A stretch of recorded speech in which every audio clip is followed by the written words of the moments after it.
Assalomu alaykum. Hurmatli tomoshabinlar. Bugun juda muhim mavzuni tushuntirib beraman. 75 yoshdan oshgan pensionerlarga beriladigan qo'shimcha to'lov, uning 7 ming so'mgacha oshishi, bu pul qachon berilishi, kimlarga tegishi va kimlar hozircha kutmasligi kerak. Bu masala faqat bitta pensionerning emas, butun oilaning masalasi. Chunki ko'p xonadonlarda ota-onamiz, bobo-buvilarimiz pensiya puliga doğru oladi, kommunal to'lov qiladi. Ro'zg'or tebratadi. Shuning uchun videoni oxirigacha diqqat bilan ko'ring. Men bugun masalani oddiy tilda, lekin huquqiy va amaliy tomondan tushuntiraman. Pul avtomatik tushadimi? Ariza kerakmi? 75 yoshga kirgan oyning o'zidami yoki keyingi oydami? Hujjatlarda xato bo'lsa nima qilish kerak? Bank kartaga tushmasa qayerga murojaat qilinadi?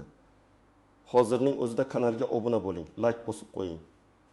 Chunki bunday ma'lumotlar ko'p hollarda odamga vaqtida yetib bormagani uchun pensioner o'z haqini kech oladi yoki umuman talab qilishni bilmaydi. Avvalo bir narsani aniq qilib olaylik. Pensiya masalasida har bir raqam rasmiy qaror, farmon yoki tegishli tashkilotning tartibi bilan belgilanadi. Shuning uchun darajada 1000 so'm qachondan tushadi degan savolga javob berishda eng muhim nuqta shuki, bu summa amalda kuchga kirgan rasmiy hujjat Moliya vazirligi huzuridagi yoki pensiya jamg'armasi tizimidagi hisob-kitob va to'lov jadvali bilan bog'liq bo'ladi. Ya'ni biror yangilik e'lon qilinishi bilan hamma odamning kartasiga o'sha kuni pul tushib qolmaydi. Avval hujjat kuchga kiradi, keyin tizimga kiritiladi, keyin pensionerlar ro'yxati aniqlanadi. Shundan so'ng to'lov oyning belgilangan sanalarda amalga oshiriladi. Oldingi tartibda ko'pchilik pensionerlar faqat o'zining asosiy pensiyasini olardi. Masalan, kimdir yoshga doir pensiya oladi, kimdir nogironlik pensiyasi oladi, kimdir boquvchisini yo'qotganlik pensiyasi oladi.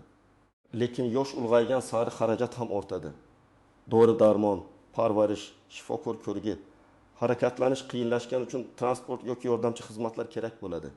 Shu sababli ayrim yosh toifalari uchun qo'shimcha to'lovlar, ustamalar yoki kompensatsiyalar joriy qilinadi. 75 yoshdan oshgan pensionerlar masalasida ham gap aynan shunday qo'shimcha yordam haqida ketadi. Endi summa 20 ming so'mgacha oshadi deganda nimani tushunish kerak? Bu odatda asosiy pensiya 40 ming bo'ladi degani emas. Bu qo'shimcha to'lov ustama yoki ma'lum toifadagi pensionerlar uchun beriladigan alohida pul miqdori 40 ming so'mgacha yetkazilishi haqida bo'lishi mumkin. Ko'pchilik shu joyda adashadi. Mening pensiyam 1 million 200 ming edi. Endi 40 ming bo'lib qoladimi deb xavotir oladi. Yo'q, bunday emas. Pensiya kamaytirilmaydi. Agar rasmiy tartibda qo'shimcha to'lov belgilansa, u mavjud pensiyaga qo'shib beriladi.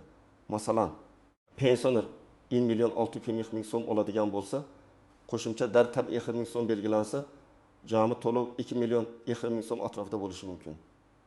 Lekin bu faqat pensioner shu toifadagi shartlarga to'liq mos kelsa va hujjatlari to'g'ri bo'lsa.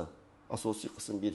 Kim bilishi kerak, kim xavotir olishi kerak va kim xavotir olmasa bo'ladi. Birinchi navbatda 70 yoshdan oshgan pensionerlar va ularning farzandlari bu mavzuni juda diqqat bilan kuzatish kerak. Chunki ba'zan pensionerning o'zi telefon ishlatmaydi, internetdagi yangiliklarni ko'rmaydi. Menga nima tegadi, nima tegmaydi deb surishtirmaydi. Natijada pul tushmasa ham indamay yuraveradi. Men amaliyotda shuni ko'p ko'raman, pensionerga bir necha oy davomida qo'shimcha to'lov hisoblanmagan bo'ladi. Sababini tekshirsak. Pasport ma'lumotida tug'ilgan sana noto'g'ri kiritilgan, yashash manzili yangilanmagan yoki pensiya ishida ma'lumotlar eskicha turibdi. Misol keltiraman. Toshkent viloyatida yashovchi 76 yoshli ota 1 million 900 ming so'm pensiya oladi. Faraz qilaylik, 75 yoshdan oshganlar uchun 70 ming so'mlik qo'shimcha to'lov tartibi joriy bo'ldi. Agar otaning pasport ma'lumoti, JSHIR raqami, pensiya ishi va bank kartasi hammasi to'g'ri bo'lsa, odatda bunday to'lov avtomatik hisoblanishi kerak. Ya'ni u har oy pensiya jamg'armasiga borib, menga pul bering deb ariza yozish shart bo'lmasligi mumkin. Ammo amalda tizimda xato bo'lsa, avtomatik hisoblanmay qoladi. Shuning uchun pensionerning farzandi birinchi oylarda albatta bank tushumini tekshirishi kerak. Asosiy pensiya bilan birga qo'shimcha miqdor keldimi yoki yo'qmi? Ikkinchi misol. Buxoroda yashovchi 74 yoshli 10 oylik ona hozir men ham olamanmi deb so'raydi. Bu yerda muhim qoida bor. Yosh toifasi to'liq yetish kerak. Agar tartibda 75 yoshga to'lgan pensionerlar deyilsa, demak odam 75 yoshga kirgan bo'lishi kerak. 74 yosh 11 oy bo'lsa ham hali to'yfa to'liq yetmagan hisoblanadi. Lekin 75 yoshga to'lganidan keyin qaysi oydan hisoblanishi tartibga bog'liq. Ba'zi to'lovlar tug'ilgan oydan, ba'zilari keyingi oydan, ba'zilar esa ariza topshirilgan sanadan keyin beriladi.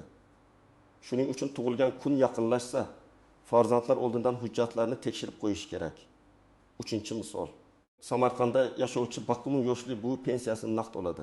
Bank kartasi yo'q. U ham 75 yoshdan oshgan to'yfaga kiradi. To'lov tartibiga qarab, pul unga asosiy pensiya bilan birga yetkazib berilishi yoki bank orqali o'tkazilishi mumkin. Agar u naqd shaklida oladigan bo'lsa, pochta yoki to'lovni yetkazuv xizmatining jadvali muhim. Qo'shnimga tushdi, menga tushmadi degan holatlarda birinchi navbatda jadval farqi bo'lishi mumkin. Chunki hamma pensionerga bir kunda to'lanmaydi. 4-misol.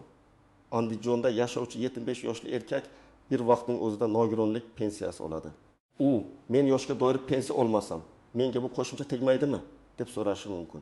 Bu yerda rasmiy matndagi so'z muhim. Agar hujjatda 75 yoshdan oshgan pensiya oluvchilar deyilsa, bu kengroq tushuncha bo'lishi mumkin. Agar yoshga doir pensiya oluvchilar deb aniq yozilgan bo'lsa, unda faqat o'sha turdagi pensiya egalariga tegishi mumkin. Shuning uchun har bir odam o'z pensiya turini bilishi kerak. Pensiya guvohnomasida yoki pensiya ishida bu ko'rsatiladi. Kim xavotir olmasligi kerak? Agar pensioner 75 yoshdan ancha oshgan bo'lsa, pasporti yangilangan, yashash manzili to'g'ri, bank kartasi faol, pensiyasi har oy uzluksiz tushib turgan bo'lsa, odatda u faqat to'lov jadvalini kutadi. Ya'ni hamma idoraga yugurishi shart emas. Lekin birinchi to'lov oyida summani tekshirish baribir foydali. Chunki hatto to'g'ri tizimlarda ham texnik xatolar bo'lishi mumkin. Kim xavotir olishi kerak? Birinchidan, tug'ilgan sanasi hujjatlarda turlicha ko'rsatilgan pensionerlar. Masalan, pasportda 1909 yil. Eski mehnat daftarchasida 1970 yil bo'lishi mumkin.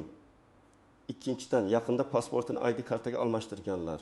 Uchinchidan, boshqa tumanga ko'chgan, lekin pensiya ishini yangi manzilga o'tkazmaganlar. 4-dan, bank kartasi muddati tugagan yoki bloklangan pensionerlar. 5-dan, vasiylik, ishonchnoma orqali pensiya oladiganlar, chunki ularning hujjatlari alohida tekshiriladi. Endi eng ko'p xato qilinadigan joylarga o'tamiz. Birinchi nozik jihat, 450 ming so'mgacha degan ibora har doim ham har bir odamga aynan 450 ming so'm degani bo'lmasligi mumkin. Ba'zi tartiblarda gacha degani shartga qarab, yoshga qarab, pensiya turiga qarab yoki boshqa ustamalar bilan qo'shib hisoblanganda yakuniy chegarani anglatadi. Masalan, kimdir to'liq 450 ming olishi mumkin. Kimdir boshqa ustama olayotgan uchun farq summasini olishi mumkin. Shu sababli rasmiy tushuntirishdagi formulani ko'rish kerak. Ikkinchi nozik jihat, qo'shimcha pul pensiya bilan bir kunda tushmasligi mumkin. Ko'p odamlar ertalab karta balansini tekshiradi, asos pensiya tushgan bo'ladi. Qo'shimcha yo'q. Darrov meni ro'yxatdan chiqarib yuborishdi deb xavotir qiladi. Aslida ayrim to'lovlar alohida reyestr bilan alohida kunlarda o'tkaziladi. Shuning uchun kamida bir necha ish kuni kutib, keyin murojaat qilish ma'qul. Lekin oy oxirigacha ham tushmasa, albatta tekshirtirish kerak. 3-nozik jihat, qarzdorlik va ushlab qolishlar.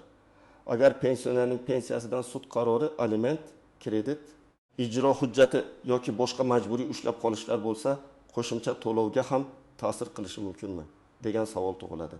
Bu aniq to'lov turiga bog'liq. Ayrim ijtimoiy to'lovlar ushlab qolishdan himoyalangan bo'lishi mumkin. Ayrimlari esa umumiy tushum sifatida bank hisobiga kirgach, qarzdorlik bo'yicha yechilishi mumkin. Shuning uchun agar pensionerning kartasi majburiy ijro sabab bloklangan bo'lsa, qo'shimcha pul tushganini ko'rsa ham yechib ola olmasligi mumkin. Bunday vaziyatda bankka emas, avvalo majburiy ijro byurosi yoki qarorni chiqargan organga murojaat qilib, ijtimoiy to'lovlar masalasini aniqlashtirish kerak.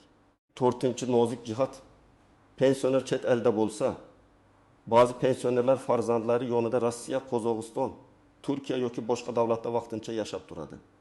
Ularning pensiyasi O'zbekistondagi kartaga tushishi mumkin. Lekin ayrim holatlarda tiriklikni tasdiqlash, shaxsni tasdiqlash yoki hujjat yangilash talab qilinadi. Agar pensioner uzoq vaqt davomida tizimda tasdiqlanmasa, to'lovlar to'xtatilishi yoki tekshiruvga tushishi mumkin. Shuning uchun chet elda yashayotgan 75 yoshdan oshgan pensionerlar yaqinlari orqali pensiya jamg'armasi bilan aloqada bo'lib turishi zarur. 5-nozik jihat. Meni ro'yxatga kiritishmadi degan gap har doim ham adolatsizlik emas, ba'zan ma'lumot yetishmasligi bo'ladi. Masalan, pensioner 75 yoshga to'lgan, lekin pensiya ishidagi tug'ilgan sana eski hujjatdan noto'g'ri o'tgan. Tizim uni 74 yosh deb ko'rib turadi. Bunday holatda xodimlar ham avtomatik ravishda to'lov chiqara olmaydi. Avval hujjat tuzatiladi, keyin qayta hisob-kitob qilinadi. Agar pensioner haqiqatan ham oldingi oydan boshlab olishga haqli bo'lgan bo'lsa, qayta hisoblab berish masalasi ko'riladi. Lekin buni og'zaki gap bilan emas, yozma ariza bilan talab qilish kerak. 6-nozik jihat, oiladagi ikki pensioner. Masalan, 78 yoshda, xotin 76 yoshda. Ikkalasi ham alohida pensiya oladi. Agar ikkalasi ham shartga mos bo'lsa, qo'shimcha to'lov har biriga alohida hisoblanishi mumkin. Bu bir xonadonga bitta yordam degani bo'lmasligi kerak.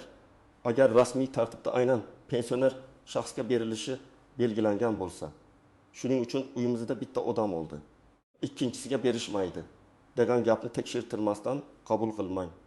7-nozik jihat, ijtimoiy nafaqa bilan pensiyani aralashtirmaslik kerak. Ba'zi keksalar men pensiya olmayman, nafaqa olaman deydi. Qonunchilikda pensiya va nafaqa alohida tushunchalar bo'lishi mumkin. Agar to'lov faqat pensionerlarga belgilansa, nafaqa oluvchilar kirmasligi mumkin. Agar keksalar yoki 75 yoshdan oshgan shaxslar deb kengroq yozilsa, unda nafaqa oluvchilar ham qamrab olinishi ehtimoli bor. Shu sababli siz onangiz yoki otangiz qanday to'lov olayotganini aniq bilib oling. Yoshga doir pensiyami, nogironlik pensiyasimi, ijtimoiy nafaqami yoki boshqa turdagi yordammi? Endi eng kerakli qismga o'tamiz. Agar sizning oilangizda 75 yoshdan oshgan pensioner bo'lsa, men tavsiya qiladigan birinchi qadam hujjatlarni tekshiring. Pasport yoki ID kartadagi tug'ilgan sana. Familiya, ism, sharif to'liq to'g'riligiga qarang. Ayrim hollarda bitta harf xatosi ham tizimda mos kelmaslik sabab bo'ladi. Masalan, pasportda Abdullayeva, bankda Abdullayeva. Pensiya ishida esa eski imlo bilan yozilgan bo'lishi mumkin. Bunday xatolar to'lovni kechiktirish ehtimoli bor. Ikkinchi qadam, bank kartasini tekshiring. Karta muddati o'tmaganmi? SMS xabarnoma ishlayaptimi? Karta bloklanmaganmi?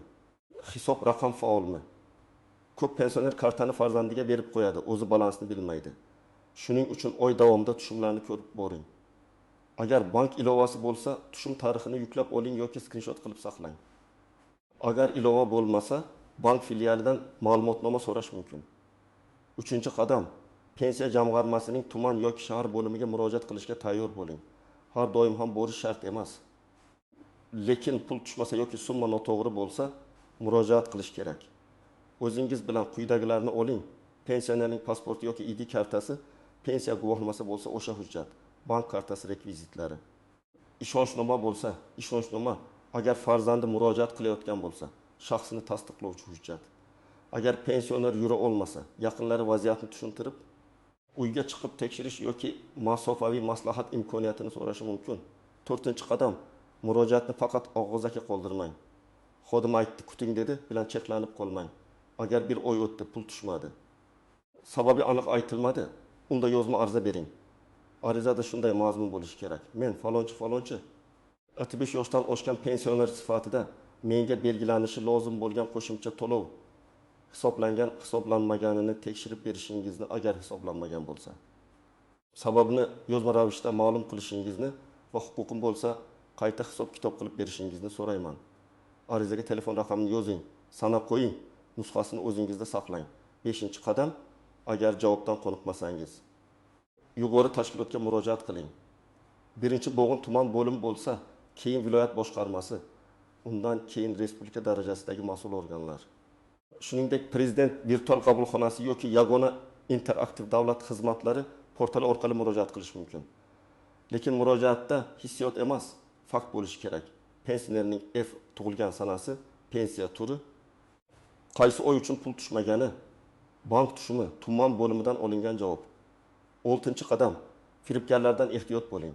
Har safar pensiya oshishi haqida xabar chiqqanda ba'zi odamlar men sizni ro'yxatga kiritib beraman, bir turmus 50 ming so'mni chiqarib berish uchun karta raqamingizni ayting, SMS kodini yuboring deb aldaydi. Hech qachon karta PIN kodi, SMS kodi, bank ilovasi parolini hech kimga bermang. Pensiya jamg'armasi yoki bank xodimi sizdan SMS kod so'ramaydi. Agar kimdir shunday so'rasa, bu firibgarlik belgisi. 7-qadam, tug'ilgan kuni yaqin pensionerlar bo'yicha oldindan tayyorgarlik qiling. Masalan, onangiz 2026 yil mart oyida 75 yoshga to'lsa, fevral oyidayoq pasporti, bank kartasi, pensiya ma'lumotlarini tekshirib qo'ying. Shunda toifa yuzaga kelganda kechikish kamroq bo'ladi. Agar mart oyida 75 yoshga to'lsa, to'lov qaysi oydan boshlanishini aniqlash uchun tuman pensiya jamg'armasiga savol bering. Chunki aynan shu joyda ko'p odamlar 1-2 oy pulni o'tkazib yuboradi yoki keyin qayta hisoblatishga majbur bo'ladi. 8-qadam. Agar pensioner vafot etgan bo'lsa, bu masalaga juda ehtiyotkor yondashing. Ba'zan qarindoshlar karta qo'lida bo'lgani uchun pul tushishda davom etadi deb o'ylaydi.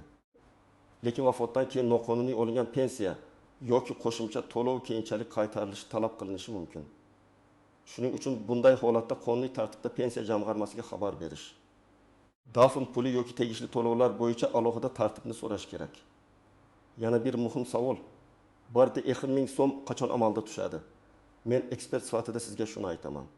Aniq sana har doim rasmiy hujjat kuchga kirgan kundan va to'lov jadvalidan kelib chiqadi. Agar qarorda 1 yanvardan boshlab deyilsa, unda shu sanadan hisoblash boshlanishi mumkin. Lekin amaliy to'lov yanvar pensiyasi bilan yoki keyingi oy qayta hisob-kitob tarzida tushishi ham mumkin. Agar 1 apreldan boshlab deyilsa, mart oyi uchun kutish kerak emas. Agar bosqichma-bosqich deyilsa, birinchi navbatda ayrim hududlar yoki ayrim toifalar, keyin boshqalar qamrab olinishi mumkin. Shuning uchun faqat ijtimoiy tarmoqlardagi gapga emas, rasmiy xabarga qarang. Amaliy tekshiruv uchun oddiy formula shunday. Birinchidan, pensioner 75 yoshga to'lganmi? Ikkinchidan, u rasmiy hujjatda ko'rsatilgan toifaga kiradimi? Uchinchidan, hujjat kuchga kirganmi? To'rtinchidan, pensiya ishidagi ma'lumotlar to'g'rimi? Beshinchidan, to'lov jadvali bo'yicha oy yakunlandimi? Mana shu 5 ta savolga javob berilsa, nega tushmadi degan muammoning 20% aniqlanadi. Demak, 75 yoshdan oshgan pensionerlar uchun 1-2 so'mgacha qo'shimcha to'lov masalasida eng muhim narsa shuki, bu pul asosiy pensiyani almashtirmaydi.